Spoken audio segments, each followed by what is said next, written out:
Thank you very much. I would also like to thank Professor Rodas and the CEDES organization for inviting me here today.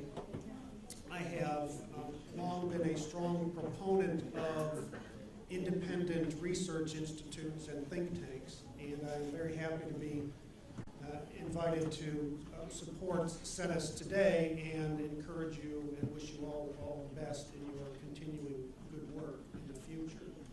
I would also like to thank Professor Mullinex. That was, if you didn't notice it, that was, in my opinion, the most comprehensive and succinct summary of consumer law in the United States as an overview that I have seen. And I would like to get a copy of her presentation so I can show it to my consumer law class because it really did summarize the legal system in the United States.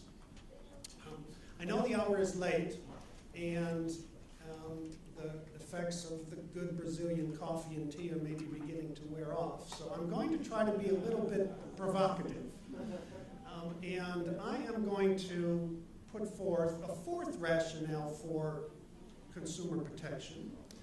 Professor Mullinex talked about three, but the fourth, and it's probably related to some of the others, is to promote and sustain a stable economy.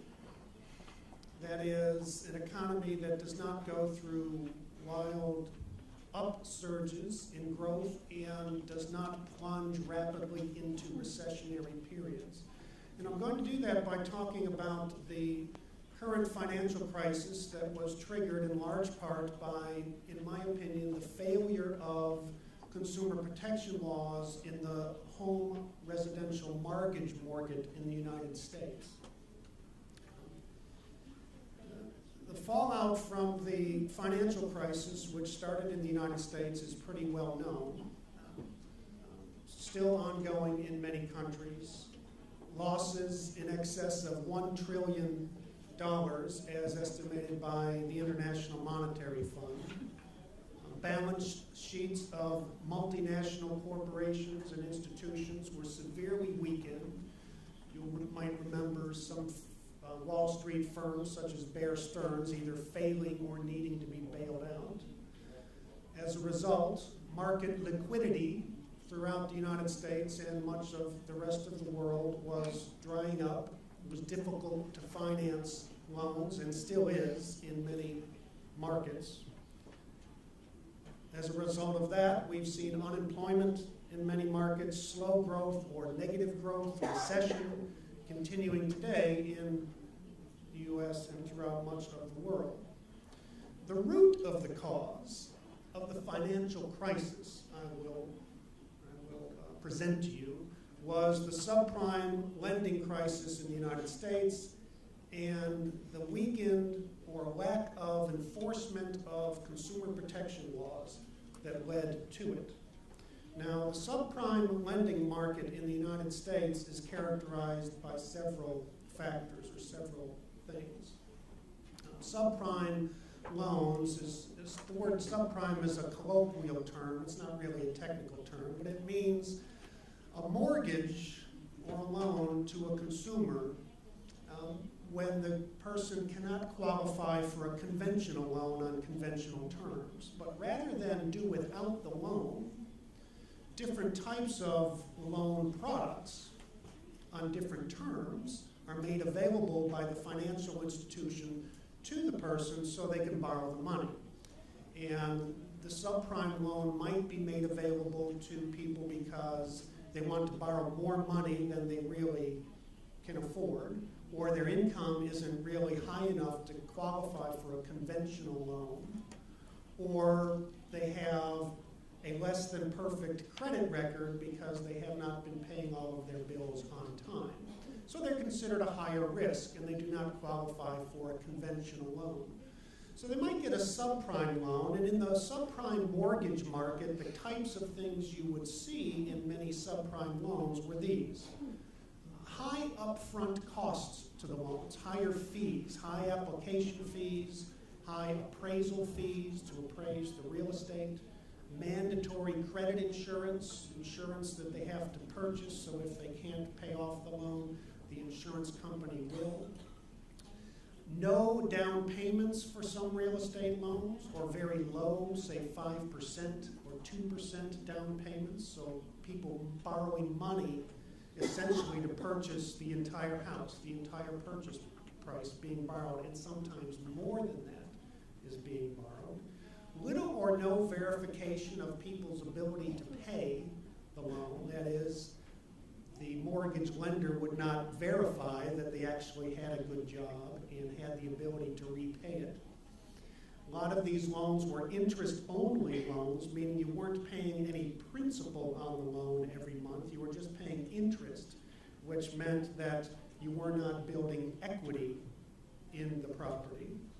Adjustable rate loans, ARMs or ARMs, a low introductory rate for a year or two or three, and then after a few years, the interest rate increases, sometimes significantly. Failure to disclose or misleading disclosures of many contract terms. The success of this idea, you might not think it's a successful plan for lending money, but the success of this kind of lending depended largely on inflation in the housing market. As long as housing prices were going up, people could enter into these loans. Maybe they couldn't afford them, but as long as their house value was increasing, they could create wealth. And if necessary, they could refinance the loan later on at better terms. This was the theory. Well, that created what some, or helped to create what some refer to as the housing bubble in the United States. But the risk of that housing bubble was compounded by the expansion of securitization of mortgage-backed securities. And the history of this is interesting.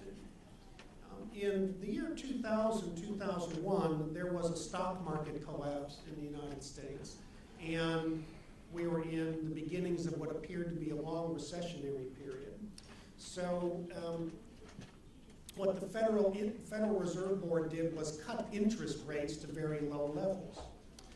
That helped spur the economy with very low interest rates. But what it also did was it created lower interest rates in investment securities because interest rates all over were being reduced.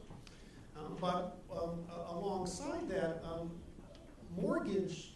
people's mortgages were being combined with other people's mortgages and being sold in the securities markets on Wall Street in very complex type of transactions. One term referring to these as collateralized mortgage obligations. That is, investors would buy a package of mortgages thinking that the collateral for that debt that they were buying was the mortgage themselves on all of these properties.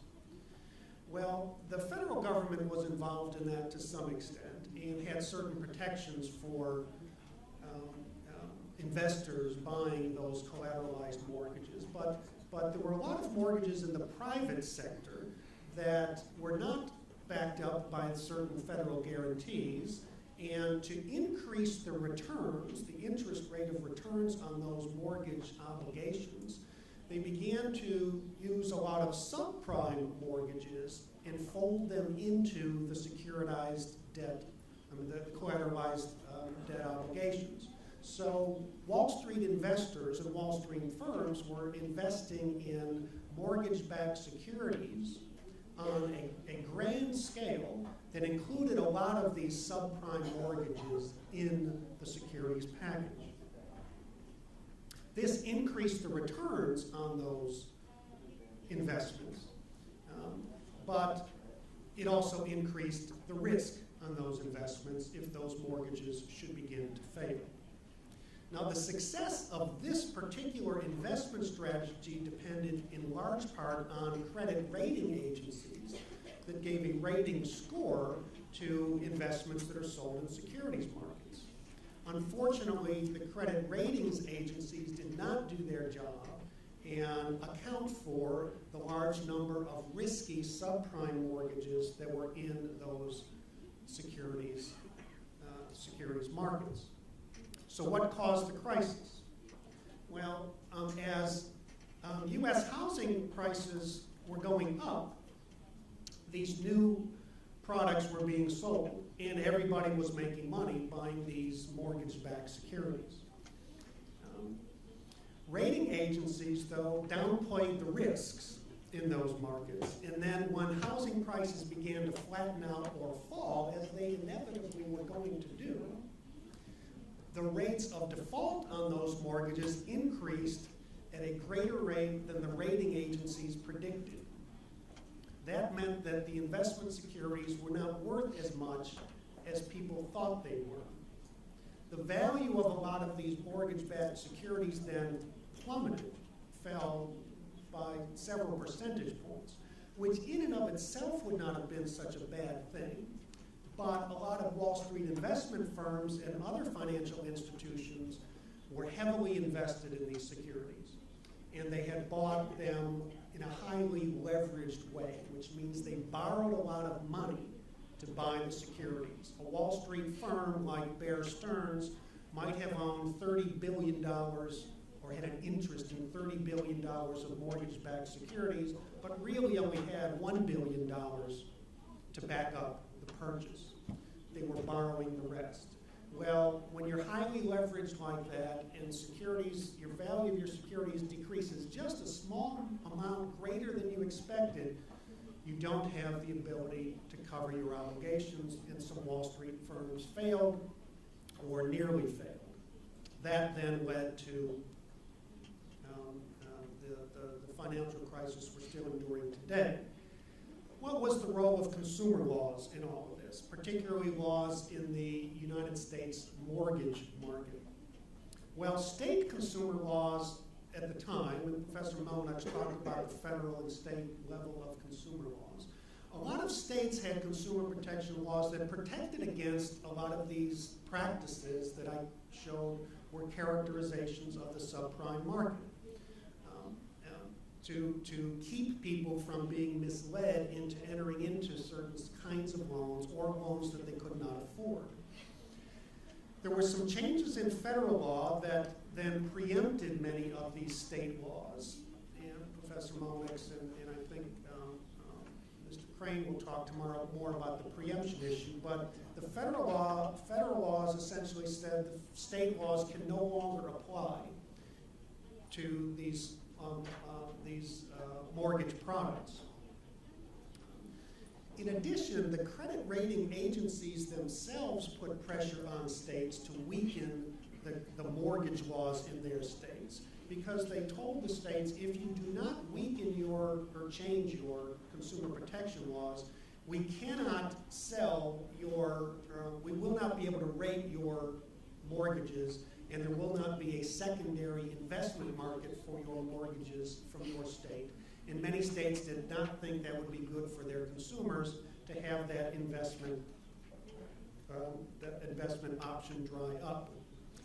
On top of that, mortgage brokers, that is the people who go out and originate mortgages for people who want to buy homes in the marketplace, were finding many loopholes in the state and federal laws that sometimes legally allowed them to get people into mortgages that they either could not afford or eventually would not afford or did not understand all the terms of the mortgage that they were purchasing. And as I said, these mortgage-backed securities, the CMOs, included a lot of these mortgages that really never should have been issued in the first place. And if the consumer protection laws had not been weakened and they had remained in force, many of those mortgages would not have been issued, or they would have been issued under different terms, and the whole crisis might have been avoided, or at least not been as severe.